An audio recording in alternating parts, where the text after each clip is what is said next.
안녕하세요. 신영걸 교수입니다. 17장 환율 변동 효과라는 것을 이번 시간부터 공부하겠습니다. 첫 번째 시간이고요. 목차를 한번 살펴볼까요? 전체적인 환율 변동 효과와 관련된 회계 처리에는 무엇이 있는지를 살펴보고요. 기능 통화, 외화, 표시 통화를 정의합니다. 기능 통화에 의한 외화 거래 보고, 즉 환율 변동 효과를 재무제표에 어떻게 반영하느냐를 여기서 배우고요. 표시 통화로의 환산, 이건 뭐냐면은 기능 통화와 표시 통화가 다를 때 기능 통화 재무제표를 표시 통화 재무제표로 한 방에 환산하는 이런 것들을 다룹니다. 아직은 무슨 내용인지 잘 가늠이 안 오죠? 하나하나씩 들여다보죠. 먼저 환율 변동 효과인데요. 17장에서 다룰 내용은 두 가지 토픽입니다. 외화 거래가 발생이 될 때 인식한 외화 자산이나 외화 부채가 있을 거예요. 예를 들면은 수출을 하거나 외화 차입을 하거나 이럴 경우에 외화 매출채권, 외화 차입금 등이 발생을 할 거 아닙니까? 이때 거래일의 환율하고 보고 기간 말의 환율이 같을 리는 없죠. 더 나아가서 결제일 환율도 다를 겁니다. 이럴 때 환율 변동 손익을 어떻게 인식할 건지를 처음에 보고요. 두 번째는 뭐냐면 장부를 기록할 때 사용하는 통화. 우리나라 기업이면은 장부 기록에 사용하는 통화 대부분이 원화일 텐데 모두가 아니고 대부분이라고요? 그렇죠. 달러로 장부 기록을 하는 회사들도 있습니다. 기능 통화라고 하는데요. 장부 기록에 사용하는 통화.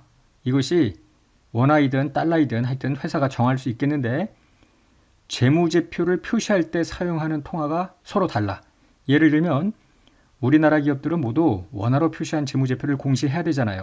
그런데 달러로 장부 기록을 한 후에 원화로 재무제표를 공시하기 위해서는 달러 표시 재무제표를 원화 표시 재무제표로 한꺼번에 환산을 할 필요가 있겠습니다. 이런 재무제표의 환산이 두 번째 토픽입니다. 교재 1189페이지 2절인데요. 먼저 기능통화, 외화, 표시통화 정의를 해보겠습니다. 기능통화라는 것은 영업활동이 이루어지는 주된 경제 환경의 통화입니다. 우리나라 기업은 대한민국 원화가 기능통화겠죠. 그러나 우리나라 기업이라 할지라도 무조건 원화를 장부기록 통화로 사용하는 것은 아닙니다. 좀 전에 이야기한 대로 기능통화라는 것은 기업이 장부를 기록할 때 사용하는 통화인데요. 우리나라 기업이라고 해서 의무적으로 원화를 장부기록 통화로 결정하는 것이 아니라 여러 가지 기능통화 결정 요인들 잠시 후에 봅니다만 이런 것들을 고려해서 기업이 결정해요. 99% 이상이 원하겠으나 100%는 아닙니다. 우리나라 기업이더라도 다른 나라 통화를 장부 기록을 할 때 사용하는 통화로 결정할 수 있어요. 그러면 기능 통화 이외의 모든 통화가 외화입니다. 따라서 기능 통화가 원화일 때는 달러화가 외화가 되죠. 그런데 만약에 기능 통화를 달러로 결정을 해서 우리나라 기업임에도 불구하고 장부를 달러로 기장해. 이럴 때 원화는 외화가 됩니다. 한편 표시통화라는 것은 뭐냐면은 재무제표를 표시할 때 사용하는 통화입니다. 우리나라에서 공시되는 재무제표는 당연히 표시통화가 원하겠죠. 그러나 우리나라 기업이더라도 미국의 뉴욕 증권거래소 등에 상장한 회사들이 몇몇 있는데요. 거기에는 재무제표가 달러로 표시되어야 될 거 아닙니까? 따라서 원화로 표시된 재무제표를 달러화로 표시되는 재무제표로 한 방에 환산할 필요도 있겠죠? 이런 것들을 이번 17장에서 모두 다룰 겁니다. 표 1에서 기능통화, 외화, 표시통화와 관련된 회계 처리를 한번 요약을 해봤습니다. 첫 번째 토픽이 외화거래가 발생이 될 때인데요. 기능통화가 원화인 국내 기업이 예를 들어 달러 차입을 해. 그러면은 이 달러로 차입한 외화를 기능통화인 원화로 환산해서 장부 기록을 해야 될 거 아니에요. 차변의 현금, 대변의 차입금 이 분계를 위해서는 달러를 원화로 환산해서 장부 기록을 해야죠. 기능통화가 원화라고 했으니까. 두 번째, 기능통화와 표시통화가 서로 다른 경우입니다. 기능통화는 항상 여러분들이 머릿속에 장부 기록할 때 사용한 통화라고 생각하면 돼요. 국내 기업이 달러화를 기능통화로 사용을 해요. 그러면서 공표용 재무제표는 원화 표시 재무제표겠죠. 이럴 때 달러 표시 재무제표를 일괄하여 원화 표시 재무제표로 한 방에 환산을 해야 될 필요가 있겠습니다. 이것 이외에도 국내 기업이 원화를 기능통화로 사용을 해요. 그런데 미국 금융시장에 달러 표시 재무제표를 보고해야 할 일이 있을 경우에 원화 표시 재무제표를 일괄하여 달러화 표시 재무제표로 환산할 필요가 있겠죠. 요 세 번째가 가장 흔한데요. 기능통화가 원화인 국내 지배기업이 있습니다. 세계 각국의 종속기업이 있을 거 아니에요. 자, 외국 종속기업이 있는데 기능통화가 현지 유로화래요. 그러면은 유로화 재무제표를 원화로 환산한 다음에 고급 회계에서 배울 연결재무제표를 작성해야 될 거 아닙니까? 모든 화폐 단위가 다 같아야죠. 지배기업의 표시통화로 연결재무제표가 공시가 돼야 되니까 종속기업의 재무제표가 그 현지국의 기능통화로 작성이 됐을 때 모두 다 원화로 일괄하여 환산한 후 연결재무제표를 작성해야 되겠죠. 좀 전에 기능통화는 회사가 알아서 결정하도록 되어 있는데요. 다음의 사항을 고려해서 결정합니다. 즉 1의 가를 보면 재화 영역의 공급 가격에 주로 영향을 미치는 통화 혹은 재화 영역의 공급 가격을 주로 결정하는 경쟁 요인과 법규가 있는 국가의 통화. 대부분 특정 국가에서 영업을 할 때 그 국가의 단위, 그 국가의 통화를 기능통화로 사용하겠죠. 대부분이. 2번은 재화를 공급하거나 용역을 제공하는 데 드는 노무원가, 재료원가, 그 밖의 원가에 주로 영향을 미치는 통화. 뭐 이런 것들을 고려하되 해외 사업장 기능통화를 결정할 때는 추가로 다음과 같은 것을 고려해보라는 것입니다. 복습할 때 여러분들이 한번 읽어보기로 하고요. 자, 주석 공시 사례가 있는데요. 우리나라의 H&M, 과거의 현대상선입니다. 우리나라의 해운업계는요. 전 세계를 돌면서 운송 용역을 제공을 할 거 아니에요. 그리고 국제 거래 관리에 따라서 전부 결제는 달러화로 합니다. 그러니까 H&M의 본사는 한국에 있더라도 대부분의 거래 결제는 달러화로 이루어지고요. 원화로 결제되는 거는 국내 종업원의 인건비라든가 일반 관리비 정도의 결제만 들어갈 거 아닙니까? 달러 거래 포션이 훨씬 클 거 아니에요. 그래서 아예 장부를 달러로 표시하는 거죠. 볼까요 한번? 기능통화, 표시통화 보면은 회사는 재무제표에 포함되는 항목들을 영업활동이 이루어지는 주된 경제 환경에서의 통화, 즉 기능통화를 적용해서 측정을 하는데 회사의 기능통화는 미국 달러화래요. 대한민국 원화가 아니라. 다만 재무제표는 대한민국 원화로 표시되어 있대요. 따라서 이런 H&M 같은 회사는 달러화로 모든 분계를 하고 장부를 작성을 하되 한국에서 공표용 재무제표는 원화로 해야 되니까 전부 달러화를 원화로 한 방에 환산해야 될 일이 생기겠죠. 17장 후반부에서 재무제표 환산을 설명하겠습니다. 먼저 1192페이지 외화 거래를 기능통화로 보고하는 것. 즉, 회화 중에 가장 대표적인 게 달러니까요. 달러로 어떤 자산이나 부채가 발생을 해요. 그러면은 장부 기록은 원화로 해야 되니까 암호화로 쓰면은 기능통화는 한국에 있는 회사 원화로 보자고요. 이 달러를 원화로 바꿔야 될 거 아닙니까? 어떤 특정 환율로 달러를 원화로 바꾸고요. 이후에 환율은 계속 바뀔 거 아니에요. 환율 변동에 따른 손익은 어떻게 보고해야 되는지를 살펴보자고요. 먼저 외화거래의 최초 인식인데 외화거래가 발생을 할 때 장부기록 금액, 즉 기능통화는 원화라고 가정을 하자고요. 이때 외화금액의 이 거래일의 현물환율입니다. 현물환율은 스팟 레이트인데요. 포워드 레이트도 있죠. 선도 환율입니다. 1개월 후, 2개월 후에 미래의 환율인데 지금 당장 오늘 날짜의 환율을 이야기합니다. 어떤 경우에는 해당 기간의 평균 환율을 곱하기도 하는데요. 이 경우에 거래일이란 IFRS에 따라서 거래의 인식 요건을 최초로 충족하는 날입니다. 예를 들면은 수출을 해. 그럼 수출을 하면서 매출을 인식해야 되는 그 날의 달러 금액의 그날 환율, 현물 환율을 의미하는 것이죠. 다만 이 현물 환율이 매입률도 있고요. 매도율도 있고 현찰 매도율, 전신한 매도율 여러 가지가 있어요. 그리고 하루에도 환율은 계속 바뀌잖아요. 외환시장이 시작되는 그 시점부터 클로즈 될 때까지 환율은 계속 바뀌는데 개시환율인지 종가인지도 나와 있지는 않아요. 이런 것들은 회사가 알아서 회계 정책으로 결정을 해야 되겠죠. 시험 문제 풀 때는 전혀 상관없어요. 그냥 특정 일의 현물환율은 얼마다라고 주기 때문에 별 문제가 없습니다. 한편 외화거래가 빈번하게 이루어지는 경우에 매일매일 이를 장부 기록하기가 귀찮으니까 일주일 단위 혹은 한 달 단위의 평균 환율을 사용할 수도 있겠다라는 것입니다. 그러나 실무에서 매일매일 발생하는 거래에 평균 환율을 적용하는 일은 없다고 보면 되죠. 왜냐하면 만약에 회사가 일주일 단위로 장부 기록을 하는데 오늘이 월요일이야. 월요일도 막 거래가 발생이 돼. 화요일도 거래가 발생이 돼. 7일이 지나야 평균 환율이 나올 거 아니에요. 그렇다고 해서 지금 7일이 되기 전까지 거래는 발생했는데 평균 환율이 얼마인지 모르니 분개를 못한다, 즉 장부 기록을 못한다. 이런 일은 없죠. 그래서 평균 환율을 사용할 일은 없습니다. 외화 거래가 발생이 될 때 그 발생한 날의 현물 환율로 기능통화 장부 기록을 한다고 보면 되죠. 방금 전에 이제 회계 기간일 때요, 특정일에 외화 거래가 발생이 되죠. 그러면은 요 날의 현물 환율로 달러 금액을 원화로 장부 기록을 했습니다. 별도의 언급이 없는 한 외화가 달러고요, 표시통화, 기능통화가 전부 원화라고 가정을 하자고요. 이럴 때 여기가 보고기간 말인데 보고기간 말까지 기중에 인식했던 외화자산 부채가 여기까지 흘러왔다고 가정하자고요. 기중에 거래 발생일의 환율과 보고기간 말의 환율이 같을 리는 없잖아요. 그래서 보고기간 말에 환율 변동에 따른 손익을 어떻게 인식할 거냐를 다루는 건데요. 화폐성 항목과 비화폐성 항목 간의 환산 방법이 다릅니다. 그래서 먼저 둘을 구분하는 방법을 보는데요. 화폐성 항목은 정의가 이래요. 확정되었거나 결정 가능할 수 있는 화폐 단위를 받을 권리나 지급할 의무, 즉 특정 화폐 단위, 달러면 달러, 엔화면 엔화, 원화면 원화, 특정 화폐 단위로 받거나 지급할 권리 의무인데요. 확정되었거나 결정이 가능한 그 금액을 의미합니다. 우리가 생각하는 금전 채권 채무라고 생각해도 무방해요.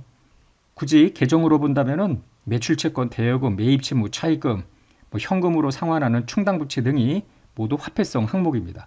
돈으로 주고받을 그런 항목이라고 보면 돼요. 결정된 특정 화폐로. 한편 이외의 모든 항목이 비화폐성 항목입니다.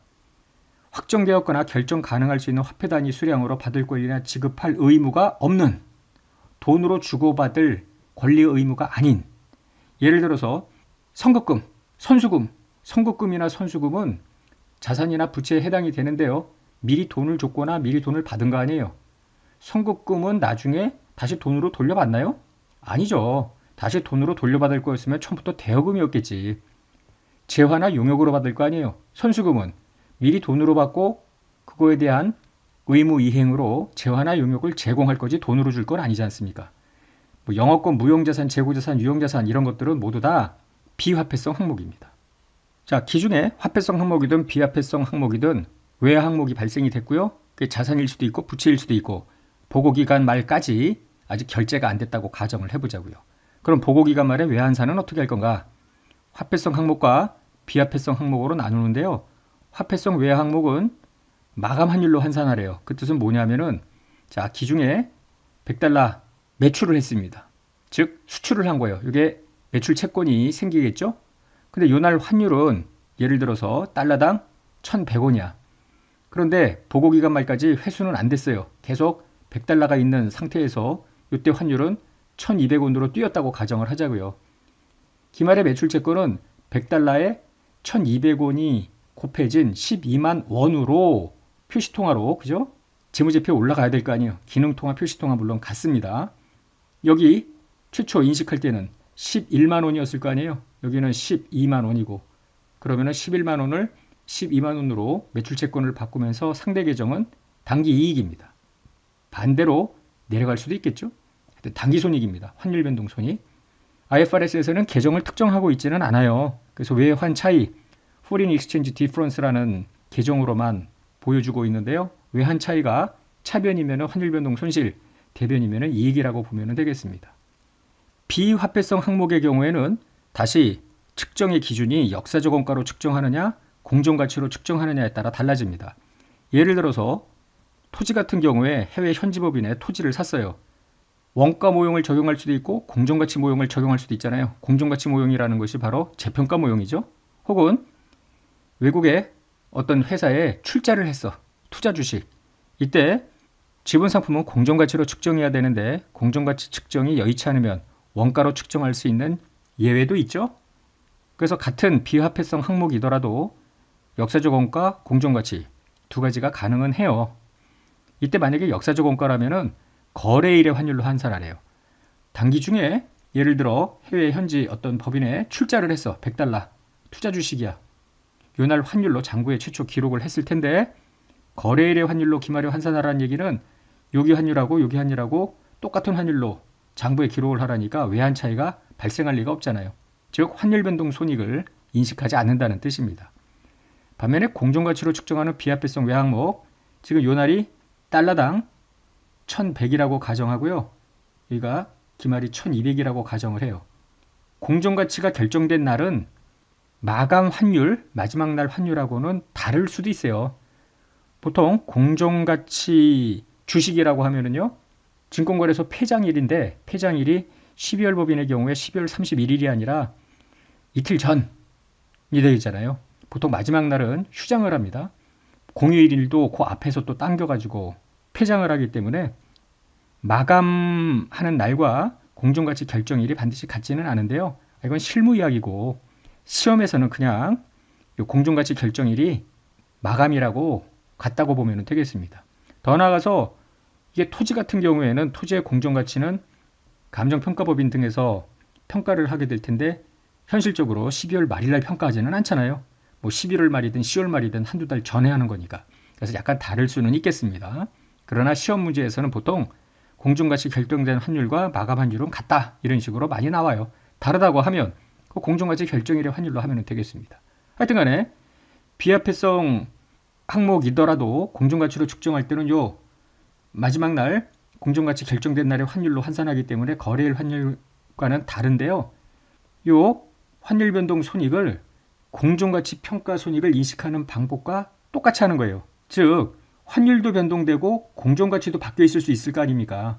그러면은 기말 공정가치에 기말의 환율을 곱해야 되는데 이 금액 속에는 환율 변동 손익과 공정가치 변동 손익이 함께 들어가 있는데 이를 분해할 수는 없습니다.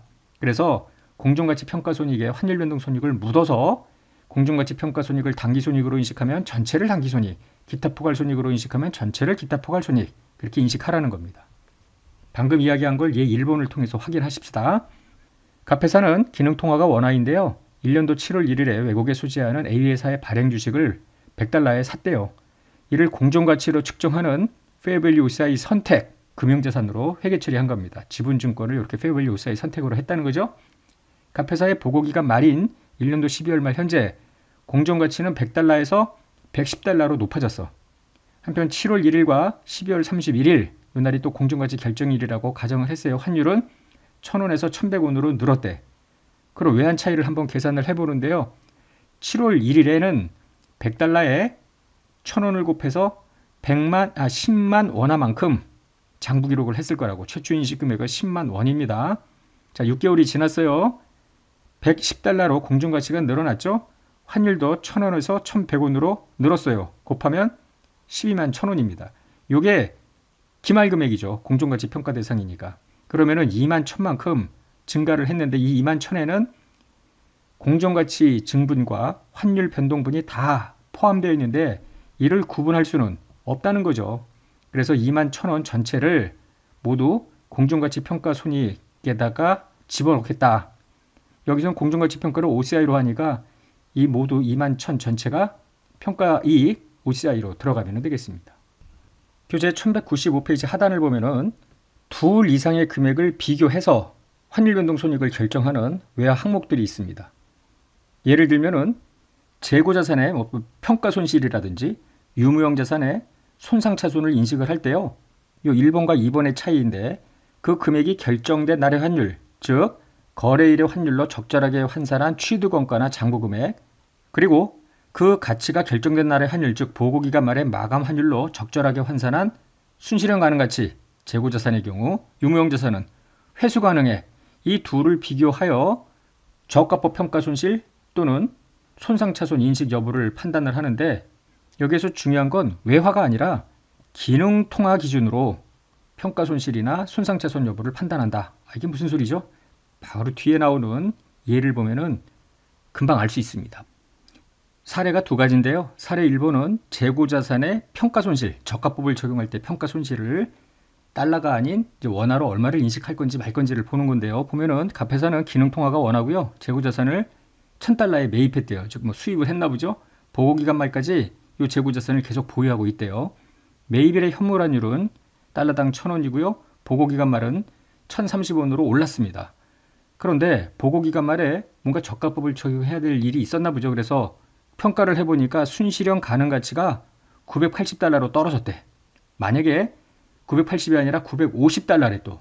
그러면은 이 두 가지로 구분해서 장부에 인식해야 될 재고자산 평가 손실을 계산해보자라는 겁니다. 그러면은 최초 매입일에 1000달러를 1000원의 현물환율 적용을 해서 100만원으로 기록을 했겠죠. 순실현 가능, 여기 두 번째도 100만원, 100만원 이렇게 되는데, 자, 보고기간 말에 순실현 가능 가치는 980달러래요. 그러면 이때 우리가 봐야 될 일은 뭐냐면, 최초 취득원가는 1000달러였잖아. 1000달러가 980 혹은 1000달러가 950. 둘 다 달러 베이스로는 평가 손실이 발생하는 케이스 아닙니까? 여기는 20달러, 여기는 50달러. 그러나 앞에서 뭐라고 했어요? 외화가 아니라 기능 통화 기준으로 평가 손실이나 손상 차손을 인식하라고 했습니다. 자, 재고자산 평가 손실은 100만 원에서 100만 9,400. 오히려 올랐어. 그래서 평가 손실은 없는 거예요. 보고기간 말은 그대로 100만 원화로 표시가 되는 겁니다. 그러나 이 경우에는 원화 금액이 최초 100만 원, 보고기간 말에는 950달러에 1030원 곱해서 97만 8,500.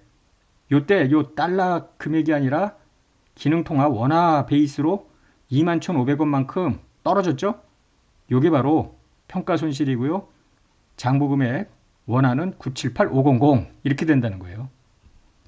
자, 이번에 사례 2번입니다.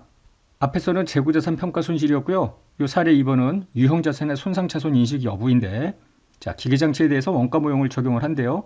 단기말 기계장치에 손상차손을 인식하기 전, 즉 감가상각은 인식을 했다는 이야기고요. 그 장부 금액은 500이래. 회수 가능액을 봤더니 510이래. 달러 베이스로 보면은 회수 가능액이 더 높으니까 손상은 없다, 이렇게 판단을 내릴 수 있죠. 그러나 앞서도 얘기한 것처럼 기능 통화 기준으로 손상차손 인식 여부를 판단하라는 거죠. 달러 베이스로는 올랐는데 기능 통화, 즉 환율이 왕창 내려갔으면 기능 통화 베이스로 손상차손을 인식할 수도 있겠죠. 자, 계속 가볼게요. 취득일의 현물환율은 1100원인데 보고기간 말 천물환율이 1080원일 때와 1050원일 때로 각각 구분해서 손상차손 인식 여부를 파악해 보자라는 거예요. 그러면은 손상 인식 전 장부 금액은 500달러에 1100원. 기계장치 취득일 현물환율이 1100이라고 그랬잖아요. 그래서 55만 원입니다. 그런데 보고기간 말 회수 가능액은 500달러가 아니라 510달러 아니야. 그리고 기말환율은 1080원이기 때문에 550800. 늘어났네. 따라서 손상차손 인식은 없는 거고요. 기말에 55만 원으로 장부 금액이 보고가 되겠죠. 그러나 이 오른쪽 거를 보면은요. 손상차손 인식 전 장부 금액은 500달러에 1100원을 곱한 55만 원인데 회수 가능액이 510달러로 늘어났더라도 지금 환율은 1100원에서 1050원으로 여기는 1100에서 1080, 여기는 1050, 훨씬 많이 떨어졌죠? 535500. 자, 기능통화 금액을 비교해 보면은 떨어졌잖아요. 14,500원만큼 감소했다고. 그래서 이게 손상차손이고요. 보고기간 말 장부 금액은 53500 이렇게 되는 겁니다. 절대로 외화 금액으로 평가 손실이나 손상차손 발생 여부를 보는 건 아닙니다.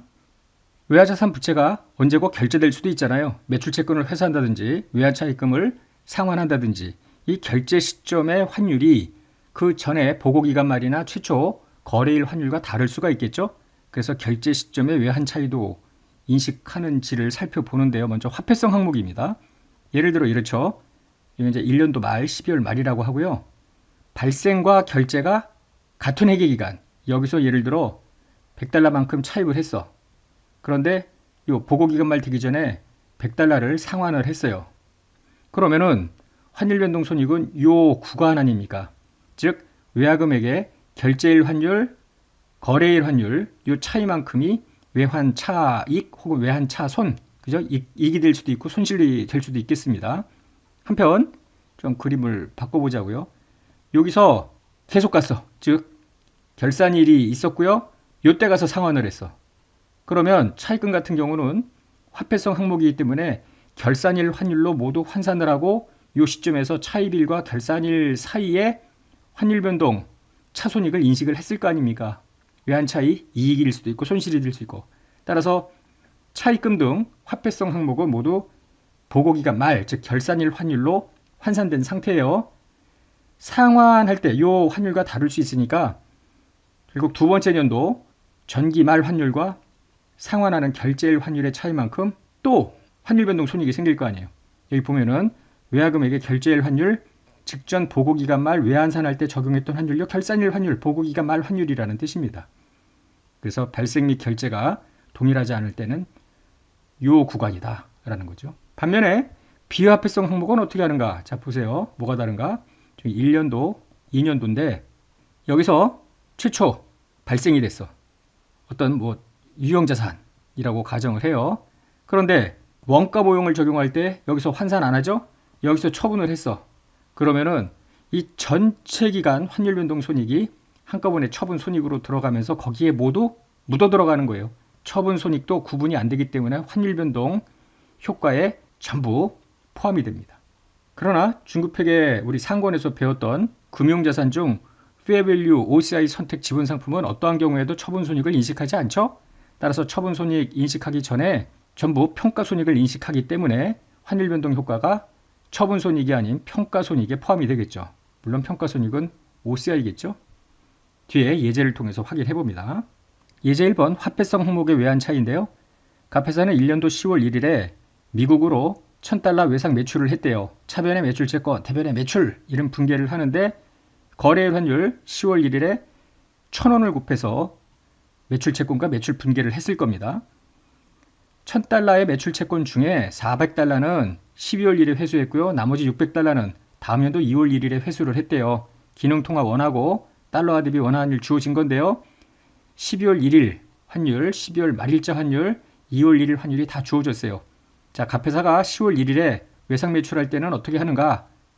방금 전에 이야기했던 대로 1000달러를 1000원 곱해서 100만 원만큼 매출 채권, 매출 이렇게 분계를 하는 겁니다. 2번 12월 1일에 400달러를 회수했대요. 그러면은 30원만큼 올랐네.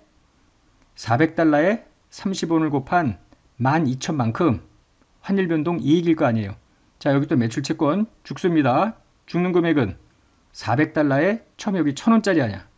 근데 들어오는 현금은 그날 환율, 현물 환율 1030원이기 때문에 요 기간의 환율 변동 손익 달러당 30원씩 이익입니다. 외환 차이. 외환 차이 우리나라 같은 경우에는 일반 기업회계 기준 대변은 외환 차익, 차변은 외환 차손 이렇게 되어 있는데 IFRS에서는 그냥 Foreign Exchange Difference라고 되어 있고 게인 로스를 구분을 안 해요. 그래서 외환 차이 대변이면은 이걸 이익으로 보시고요. 나중에 외환 차이 이렇게 차변을 손실로 파악을 하면 되겠습니다.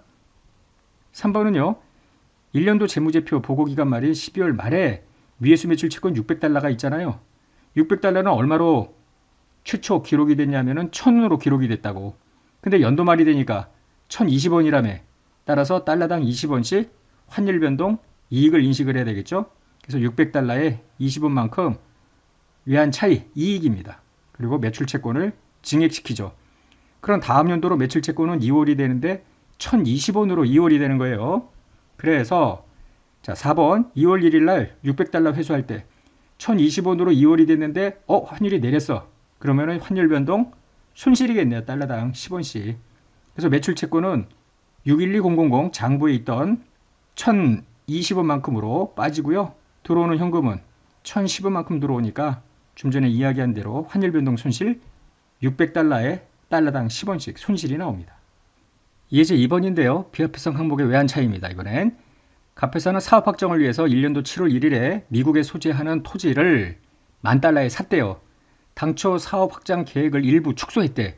그래서 다음 연도 4월 1일에 토지 중 반을 6,000달러에 매각했대요.